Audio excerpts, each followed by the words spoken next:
Welcome. So today we're diving into the fascinating paradox of 1stDibs. You've probably heard of it. It's this incredible online marketplace for luxury, one-of-a-kind treasures. But here's the thing. Behind that beautiful, curated collection is a business puzzle that has Wall Street completely stumped. Okay, let's dive right into the heart of this mystery. On the one hand, you've got a brand in 1stDibs that people absolutely love. And on paper, its economics look incredible. But then, you look at its stock market valuation and it tells a completely different and frankly, a much more pessimistic story. Just get a load of this number, 71.8%. That's the company's gross margin. Now, to put that into perspective, most retailers would kill for a number like that. It is an insane level of profitability on each and every sale. It proves their core business, connecting sellers of rare, beautiful things with buyers, is basically a gold mine. And you know, that gold mine was built on a really specific vision. The founder, Michael Bruno, he wanted to recreate the magic of wandering through a Parisian flea market, but do it online. It was never just about click and buy. It was about dreaming, learning, and just obsessing over beautiful things. And that, right there, is the soul of their powerful brand. But here's where the mystery really kicks in. Despite that insane margin and that amazing brand, the company's market value has just cratered. When it went public back in 2021, it was worth nearly $500 million.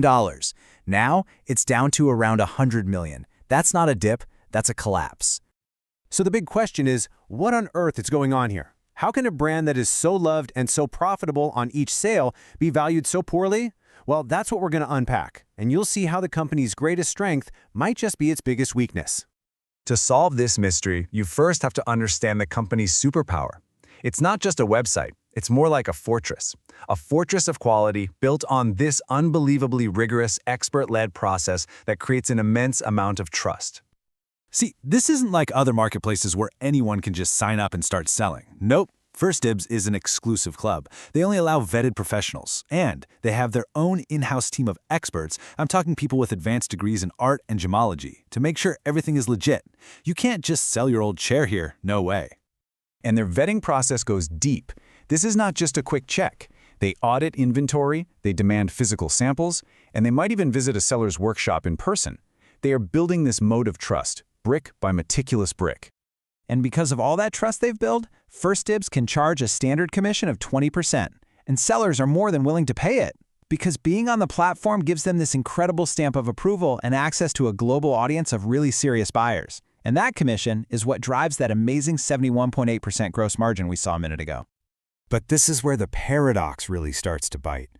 The very thing that defines 1stDibs, its commitment to unique physical items, is also its biggest handicap. The problem isn't the website or the brand. The problem is physics. We are talking about priceless, fragile, and often massive items. Moving a delicate antique cabinet across the globe requires a logistical system that's the polar opposite of the fast, cheap shipping we all expect today. I mean, forget 2 days shipping with live tracking.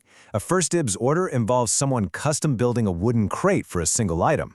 And delivery times? They can stretch out for weeks, often with no tracking available for long periods. It's a completely different universe. Just look at this. The physical process of preparing and shipping a single item can easily take over 2 months. Now, this isn't a flaw in their system, it's the physical reality of their business. And that reality makes it incredibly difficult to scale up. And the friction isn't just about shipping, it's a huge problem for returns too. International customers who want to return something, they're completely on their own to try and reclaim customs fees from the government. It's this complex bureaucratic process that can take up to 6 months. It's a massive pain point, especially for a key growth market. So all of these operational headaches, the slow shipping, the difficult returns, they connect directly to that financial mystery we started with. This is exactly why the company's valuation is so low. This chart right here, it tells the whole story. On the left is the company's entire stock market valuation. On the right is the amount of cold, hard cash sitting in its bank account. The two numbers are almost the same. That is just wild. What that means is the company's enterprise value, which is basically the value of the actual business operations, is incredibly low.